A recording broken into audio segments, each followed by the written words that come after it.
Assalamualaikum warahmatullahi wabarakatuh. Kembali lagi kita semua pada kegiatan program sekolah penggerak.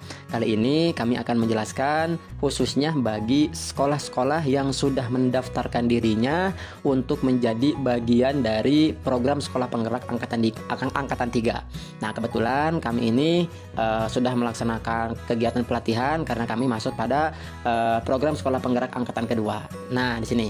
Jadi nanti ada beberapa materi yang akan kita lalui, yang akan kita kerjakan, yang akan kita ikuti sebelum sekolah kita itu menerapkan kurikulum merdeka. Nah, di antaranya nanti ada beberapa materi yang akan kita pelajari. Nah, yang pertama ini di orientasi pelatihan. Orientasi pelatihan ini berisi tentang orientasi program sekolah penggerak dan pelatihan, dan juga ada tes awal. Nah, nanti ini sebelum kita mengikuti pelatihan ataupun ketika orientasinya itu dalam artian maksudnya seperti apa ke depannya, bagaimana bentuk proses pengorganisasian, pembuatan kurikulum, dan secara global maksud dan tujuan dari pelatihan program sekolah penggerak ini. Nanti itu akan sesuai dengan jenjang yang kita ikuti. Nah, yang pertama akan dibuka dengan orientasi program sekolah penggerak dan pelatihan tes awal.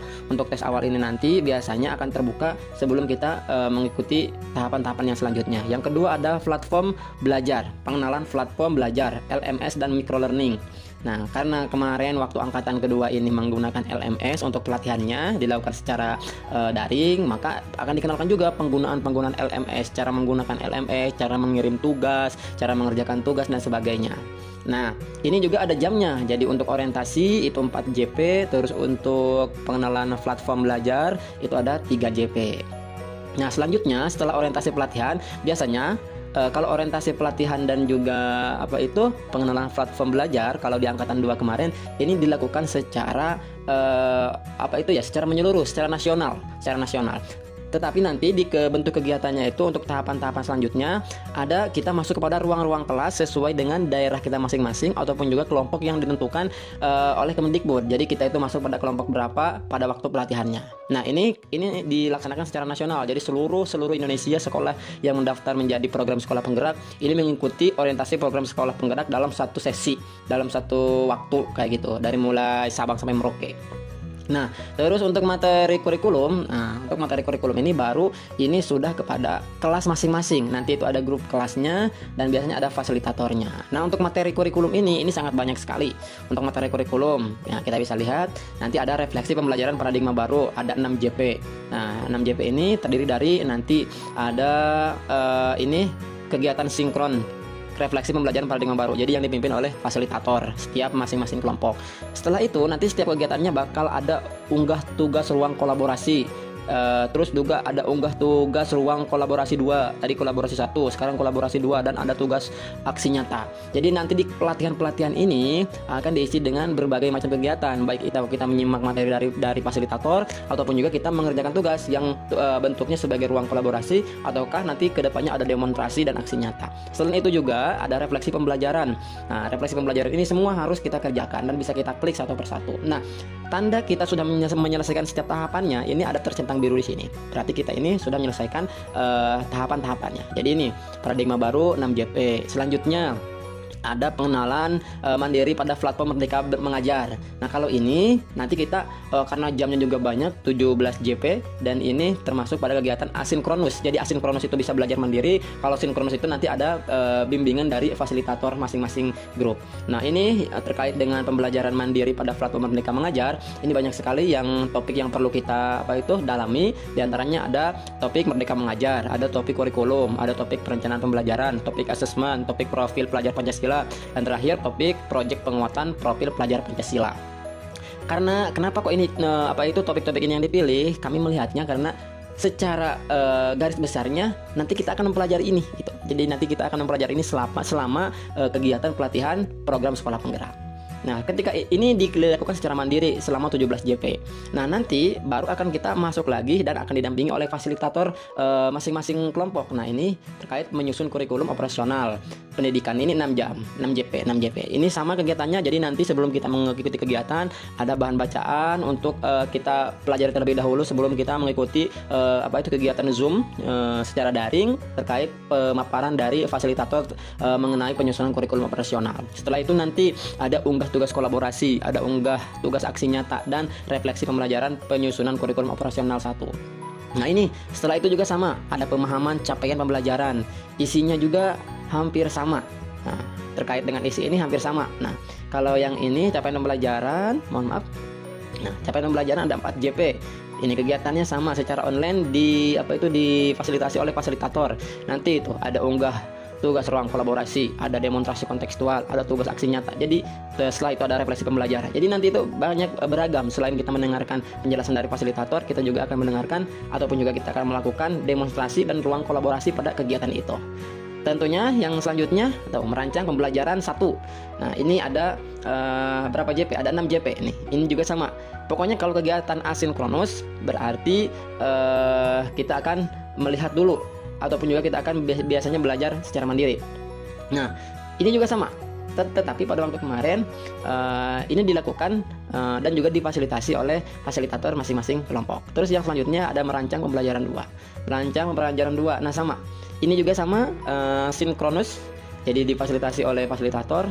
Ini terkait merancang pembelajaran 2. Nanti kita akan melihat bagaimana cara merancang pembelajaran di satuan pendidikan yang menggunakan program sekolah penggerak. Terus nanti ada proyek penguatan profil pelajar Pancasila yang menjadi ciri khas dari kurikulum Merdeka. Ini juga sama, ada unggah tugas kolaborasi, ada tugas demonstrasi kontekstual, dan selanjutnya. Terus ada penyusunan kurikulum operasional. Nah ini 2 JP nanti hampir sama isinya, jadi tugas, ada ruang kolaborasi, ada tugas aksi nyata, ada refleksi pembelajaran. Ini semua harus kita lakukan. Jadi nanti ini benar-benar terasa kita pelatihannya itu bukan hanya Zoom meeting, bukan hanya mendengarkan penjelasan dari fasilitator, tapi ini nanti kita akan dibimbing bagaimana cara menuangkan pemahaman kita pada materi-materi yang dipelajari. Jadi di kurikulum itu ada refleksi pembelajaran paradigma baru, terus juga ada pembelajaran mandiri pada platform Merdeka Mengajar, ada penyusunan kurikulum operasional sekolah, terus lagi ada pemahaman capaian pembelajaran, ada lagi merancang pembelajaran 1 dan merancang pembelajaran 2, dan yang terakhir proyek penguatan profil pelajar Pancasila. Mohon maaf, dan yang terakhir ini penyusunan kurikulum operasional sekolah 2. Nah, ini nanti yang akan kita pelajari di materi kurikulum. Selanjutnya, selain kurikulum, nanti kita juga akan disuguhi tentang materi perencanaan berbasis data. Nah, untuk materi perencanaan berbasis data ini lebih kepada bagaimana kita meningkatkan rapor pendidikan sekolah kita masing-masing agar lebih baik lagi dari hasil rapor pendidikan sebelumnya. Ya, mohon maaf ini agak lelet, sebentar sambil menunggu. Nah, jadi kami tekankan lagi bahwa di bagian di bagian materi perencanaan berbasis data lebih kepada bagaimana strategi kita dalam melihat permasalahan-permasalahan yang dihadapi oleh sekolah kita, oleh masing-masing sekolah, melalui pengamatan ataupun juga hasil dari rapor pendidikan. Nah ini perencanaan berbasis data itu. Ini ada 4 JP. Nanti itu kita akan disuguhkan dengan beberapa contoh rapor pendidikan. Terus dilihat mana yang masih merah, mana yang sudah hijau, mana yang sudah kuning, seperti itu. Di sini terus untuk perencanaan berbasis data 1 itu 4 JP, terus perencanaan berbasis 2 itu ada 4 JP juga sama. Ini hampir sama. Kalau yang di perencanaan berbasis data 1 itu lebih kepada penyampaian fasilitator terkait cara mengelola ataupun juga meningkatkan data-data dari rapor pendidikan. Terus yang perencanaan berbasis data 2-nya ini lebih kepada presentasi hasil dari kerja kelompok kita terkait bagaimana strategi untuk meningkatkan rapor pendidikan masing-masing sekolah. Untuk materi bimbingan konseling khusus untuk guru BK, jadi tidak semua guru yang ikut pada program sekolah penggerak itu mengikuti materi bimbingan konseling. Jadi nanti itu ada bagiannya. Kalau guru bimbingan konseling masuk kepada materi bimbingan konseling, kalau untuk guru yang lainnya selain guru BK masuk ke materi perencanaan berbasis data. Di materi bimbingan konseling ada asesmen siswa dalam layanan bimbingan konseling, ada 4 JP. Terus ini juga sama isinya, ada ruang kolaborasi, demonstrasi, aksi nyata, tugas aksi nyata, dan selanjutnya. Terus untuk selanjutnya ada desain layanan bimbingan konseling. Desain layanan bimbingan konseling ini 6 JP, terus terdiri dari isinya hampir sama dengan materi-materi sebelumnya. Terus yang selanjutnya ada platform Merdeka, platform teknologi prioritas. Kalau platform teknologi prioritas ini lebih kepada bagaimana pengelolaan sekolah itu, terutamanya bagian pendanaannya. Nanti itu ada aplikasi Bos Kinerja, terus ada aplikasi Tanya Bos, ada aplikasi Sipla, ada aplikasi Arka, seperti itu. Dan ini juga perlu diketahui oleh guru yang terlibat dalam pelatihan kurikulum sekolah penggerak. Nah, itu mungkin yang bisa kami sampaikan. Jadi secara intinya nanti materi-materi yang akan dipelajari itu terkait orientasi pelatihan terkait program sekolah penggerak, ada kurikulumnya, nanti seperti apa kurikulumnya akan kita pelajari dan terapkan, ada materi perencanaan berbasis data terkait pengolahan data rapor pendidikan agar semakin meningkat di setiap masing-masing sekolah. Terus ada materi bimbingan konseling khusus untuk guru BK, karena pada kurikulum Merdeka ini tugas dari seorang guru BK ini sangat sentral sekali karena akan membuat penjurusan ataupun juga peminatan siswa sesuai dengan program studi yang diinginkannya atau mata pelajaran yang diinginkannya. Terus yang selanjutnya, platform teknologi prioritas ini lebih kepada bagaimana pengelolaan pendanaan di masing-masing pendidikan, baik melalui Siplah ataupun juga Arkas ataupun juga tadi satunya lagi Tanya Bos, seperti itu. Itu mungkin yang bisa kami sampaikan terkait beberapa program yang ada di kegiatan program sekolah penggerak. Semoga nanti untuk sekolah-sekolah program sekolah penggerak angkatan ketiga ini bisa mengikuti kegiatan-kegiatan pelatihan program sekolah penggerak dengan baik dan benar dan hasilnya memuaskan. Dan kami tekankan nanti di akhir juga ada tes akhir. Kalau tadi ada tes awal, di sini juga ada tes akhir dan evaluasi melihat bagaimana pemahaman kita selama mengikuti proses pelatihan program sekolah penggerak. Baik, dari kami ditujukan sekian. Mohon maaf bila ada kekurangannya. Assalamualaikum warahmatullahi wabarakatuh.